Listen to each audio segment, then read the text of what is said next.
তাহলে টমের এরকম অবস্থা থেকে সিড আন্ট পলিকে ডেকে এনেছে এবং আন্ট পলি এসে তাকে জিজ্ঞাসা করায় টম উত্তর দিয়েছে যে তার পায়ের আঙুল ব্যথা করছে। এবার আমাদের আজকের বাকি অংশটুকু। দি old lady sank into a chair. সেই বৃদ্ধ মহিলাটি চেয়ারে ধপ করে বসে পড়লেন। স্যাঙ্ক অ্যাকচুয়ালি সিঙ্কের পাস্ট ফর্ম হচ্ছে স্যাঙ্ক। সিঙ্ক মানে কি ডুবে যাওয়া, কিন্তু এখানে ওই চেয়ারে ডুবে যাওয়া মানে ওই ধপ করে বসে পড়ার সঙ্গে সঙ্গে। She laughed a little then cried a little.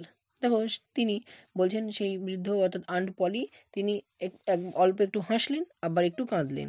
তো এই তিনি হাসার সঙ্গে সঙ্গে অল্প হাসার সাথে সাথে অল্প কাঁদলেন কেন, এটার একটা কন্ট্রাস্ট বা একটা প্রশ্ন পরীক্ষায় দিতে পারে।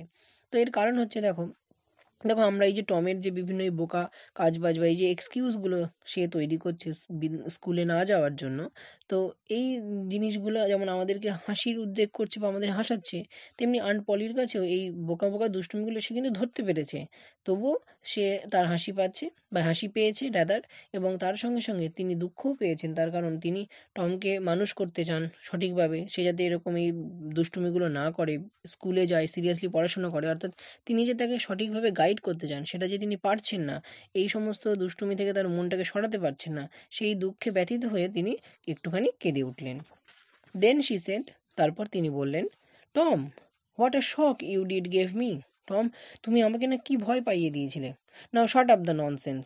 এইসব হচ্ছে বোকামি জিনিসগুলো বন্ধ করো and get out of this, এবং এইসব বোকামিগুলো থেকে নিজেকে দূরে রাখো, মানে আর করো না। The grown ceased. এই সমস্ত শুনে অর্থাৎ আন্ট পলির এই কথা শুনে টমের যাবতীয় গোঙানি বন্ধ হয়ে গেল। The toe pain vanished. অদ্ভুতভাবে সেই পায়ের ব্যথাও একদম পুরো উধাও হয়ে গেল। Tom felt a little foolish. টম এবার একটু মনে করলো যে তার এই পায়ের ব্যথা নিয়ে মানে মরার যে নাটকটা করা বা সে মরে যাবে এরকম নাটকটা করা, এটা একটু বোকামিই করা হয়ে গিয়েছে, এবং বলল and said, aunt Polly, how my tooth aches. ও আন্ট পলি, আমার দাঁতটা নাকি ব্যথা করছে। The pain is more than that in my toe. এই দাঁতের ব্যথাটা আমার পায়ের আঙুলের ব্যথার থেকেও অনেক বেশি। তাহলে দেখলে যখন দেখলো যে তার এই মানে পায়ের আঙুল ব্যথাটা নিয়ে বলাটা একটা বোকামির কাজ হয়ে গেছে, তখন সে এবার তার ব্রহ্মাস্ত্রটা প্রয়োগ করবে, মানে সেই যেটা রিজার্ভে রেখেছিল, কি রিজার্ভে রেখেছিল, সেই তার দাঁতে ব্যথাটা আমরা প্রথমে পড়েছিলাম, ঠিক সেইটাই এবার সে কাজে লাগালো, অর্থাৎ মোক্ষম সময়ে তার ব্রহ্মাস্ত্রটা প্রয়োগ করলো যখন দেখলো যে পায়ের আঙুলের ব্যথা দিয়ে কাজ হলো না। Your tooth indeed. ও আচ্ছা, এবার তোমার দাঁত। What's the matter with your tooth. তোমার দাঁতে কি হয়েছে? Ones of them is loose and it aches awfully. এবং তখন টম উত্তরে বলছে যে এই একটা দাঁত দেখো, এটা নড়ে গিয়েছে, কি বাবা ভীষণ যন্ত্রণা করছে আমার। There now don't begin that groaning again. এই টম, না না। আন্ট পলি বলছে, এই টম, না না, তুমি আবার প্লিজ তোমার ওই গোঙানি শুরু করে দিও না। Open your mouth. দেখি তোমার মুখটা করো বা হাঁ করো। Your tooth is loose. ও হ্যাঁ, তাই তো, তোমার একটা দাঁত তো দেখছি নড়ে গেছে। But you are not going to die for that. কিন্তু তুমি তো এই একটা নড়া দাঁতের জন্য মারা যাবে না। Mary, get me a silk thread. Mary সেই টমের কাজিন, তাকে বললো, যাও তুমি গিয়ে একটা সিল্কের দড়ি বা সুতো নিয়ে আসো, দড়ি বলা ভুল, এখানে সুতো নিয়ে আসো। টম সেড, টম বলল, oh please auntie, don't pull it out. ও আন্টি প্লিজ দয়া করে তুমি এটাকে টেনে তুলে ফেলো না। It doesn't hurt any more. এখন এবার দেখতে আন্ট পলি, কারণ সে তো বলেছিল যখনই সে ওই দাঁতে ব্যথা বা নড়ে যাওয়ার কথা শুনবে সে সঙ্গে সঙ্গে আন্ট পলি ওটাকে তুলে নেবে, ফলে তার ব্যথা লাগবে, তাই সেই ভয়ে সে বলছে, না না, এটা আর এখন যন্ত্রণা করছে না, ব্যথা করছে না। Please aunty, I don't want to stay home from school.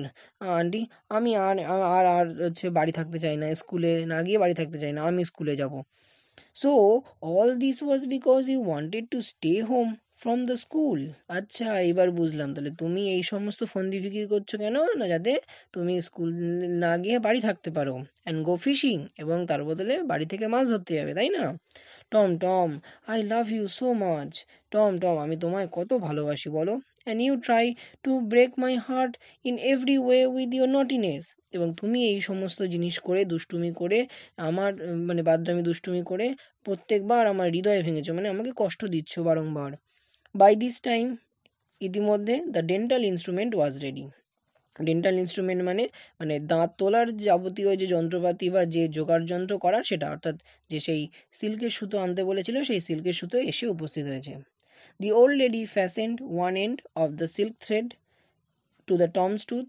অর্থাৎ সেই আমাদের আন্ট পলি বা বৃদ্ধ মহিলাটি কী করলেন, হচ্ছে সেই সিল্কের সুতোর একটি প্রান্ত টমের সেই নড়ে যাওয়া দাঁতের সাথে বাঁধলেন এবং and the other and to the bed post, এবং সেই ছবিতে তোমরা দেখেছো যেরকম যে খাটেরা ছিল সেই খাটের একটি খুঁটিতে অপর প্রান্তটা বেঁধে দিলেন। শি পুলড, এবং তিনি টান মারলেন, and the tooth hung dangling by the bed post, এবং তারপর সেই নড়ে যাওয়া দাঁতটি খুলে এসে সেই দড়িতে যেরকম যদি একটা ঝুলন্ত অবস্থায় রেখে দাও যেরকম দুলবে সেরকম দুলতে থাকলো। Tom now had a gap in his upper row of teeth, এবং তার মানে টমের ওপরের পাটির দাঁতের মাঝে একটা ফাঁকা স্থান বা শূন্যস্থান হয়েছে, কারণ এখন একটা দাঁত নেই। This enable him to smile in a new and admirable way, এবং এটা অর্থাৎ এটার ফলে তার যে মুখের হাসি তা একটা অন্য মাত্রা, মানে নতুন রকমের একটা হাসি লাগছে এবং একটু অন্য মাত্রায় মানে একটা ভালো ওই হাসি লাগছে, মানে প্রশংসনীয় চমৎকার হাসি লাগছে। অ্যাকচুয়ালি অ্যাডমিরেবল মানে প্রশংসনীয়, কিন্তু হাসি তো আর প্রশংসনীয় এরকম হতে পারে না। তাই মানে একটা অন্যরকম অনবদ্য একটা মানে কী বলবো প্লিজিং একটা হাসি তার যেন এখন মনে হচ্ছে দেখে।